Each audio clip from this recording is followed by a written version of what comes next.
Hi, I'm Rocco Stano, and welcome to StoryMakers on KidLit TV. Today, I am delighted to have Andrea Pinkney with us. Hello, Rocco. Thanks for coming out on this winter day, and we're going to be talking about winter, sort of, about your new book, A Poem for Peter. Poem for Peter. A picture book biography Of Ezra Jack Keats, who so many of us grew up reading as kids. Well, you've written many picture book biographies. I have written about Duke Ellington, Ella Fitzgerald, Sojourner Truth, Rosa Parks. How did Ezra Jack Keats get on the list? Ezra Jack Keats, well, I've grown up with The Snowy Day, like many of us, and I love that book. And the 100th anniversary of his birthday was approaching. And I thought, we need a biography about Ezra Jack Keats. And that's how it began. Many of us are familiar with A Snowy Day. You all know that little boy in the red jacket.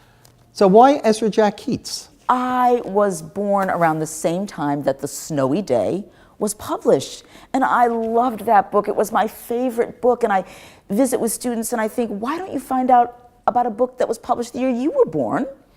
And ever since I got The Snowy Day, my parents bought it for their newborn child. I slept with that book. I loved that book. It was like a pillow.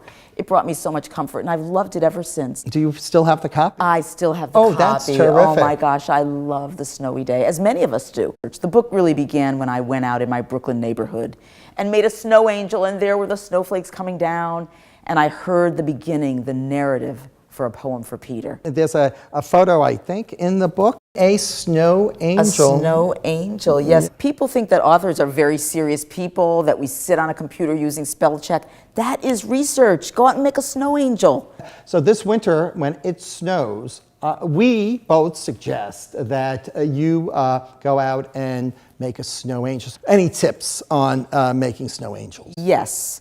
Flat on your back, arms up and down, flapping, flapping, flapping, dress warm, and have hot cocoa ready for you when you come in. The story is written in verse, and is that difficult to write a biography in verse? Well, when I embarked upon A Poem for Peter, I thought, what if I wrote like a love letter, an ode, a tribute to Peter, who is the star of the story? And I told Ezra's story through the emergence of Peter. And then I just began. Do you have any tips for some of the people watching about writing in verse? Tips about writing in verse? Well, I think the first tip would be have fun with it. Just go for it. And when I was writing A Poem for Peter, I wanted it to be like a romp in the snow, like you were just having a joyful discovery adventure. But I would also say read books by folks who've done it well. Read Dr. Seuss, and listen to the soundtrack of my favorite Broadway show, Hamilton. What was the most surprising or unusual thing you discovered about Ezra Jack Keats? I think the most surprising thing was that Ezra Jack Keats' real name was Jacob Jack Ezra Katz, and he fought in World War II. He came back to the United States. He couldn't find a job because there were literally signs in windows that said Jews need not apply. He was the son of Polish immigrants who were leaving Poland, fleeing from anti-Semitism, and he really understood what discrimination was when he came back from the war. And so he changed his name to Ezra Jack Keats to get a job. For some of the people that don't know, that your husband is also a creator of books, is Brian Pinkney. So the two of you have written a few books together. About how many? We have collaborated maybe on 15 or 20. We have one of the books that you collaborated together. Yes, this is Sit In, How Four Friends Stood Up by Sitting Down. Brian's dad is Jerry Pinkney. Brian's dad is Jerry Pinkney. Yeah, he has a few books too. He has a few, close to 100, or more than that actually. But besides writing children's books, you also are a editor. So for our viewers that may not know what a book editor does, what does like me, what do you guys do? I help other authors tell their stories. And I always like to say my job is to hold the flashlight while the author does the digging. So I'm there to guide the process, and as an author myself, I have other editors who hold the flashlight for me. Can you give me an example of something that took a few revisions in this book. A Poem for Peter, the revision process was all about weaving in all those facts about Ezra Jack Keats and getting them in the right places for Peter's emergence. Peter is a very important character in children's literature. For those people that may not know the importance of Peter, can you tell us why he's such an important little guy? Peter is the first African-American child to appear in a mainstream children's book.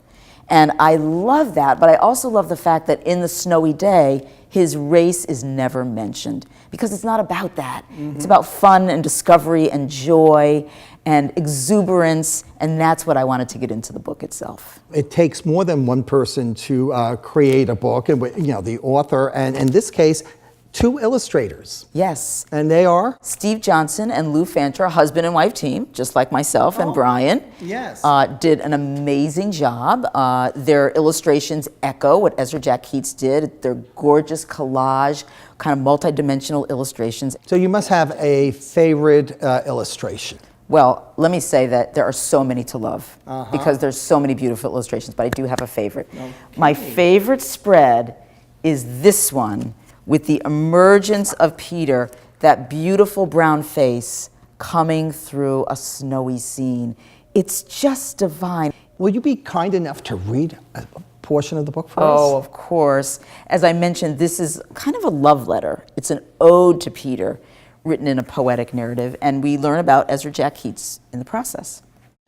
Brown sugar boy in a blanket of white, bright as the day you came onto the page, from the hand of a man whose life and times and hardship and heritage and heroes and heart and soul led him to you. Yes, you, little boy, were now in full view. Peter, Peter, a cutie beauty. Yes, you, Peter child, bubbled up in this man, now free to discover the truth of your colors, the here I am red, the proud to be brown. Peter, Peter, you.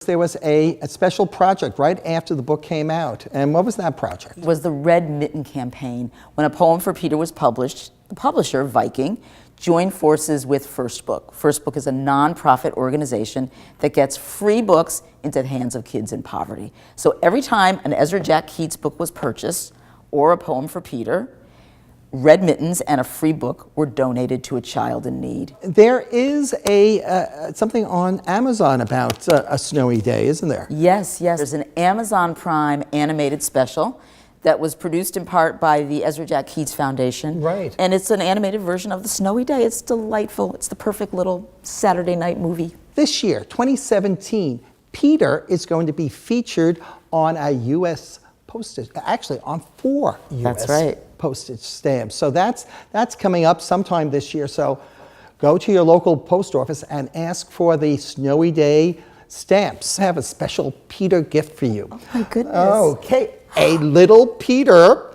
from Merrymakers. Oh. You can remember your time here on KidLit TV. Peter, in the book, actually takes a snowball and puts it in his pocket. He does. And Rocco! No, I missed. No. Thank you so much for coming here and sharing some information about Ezra Jack Keats and Peter. Thank you, Rocco. It's always fun seeing you. And remember, until next time, give a kid a book in any format.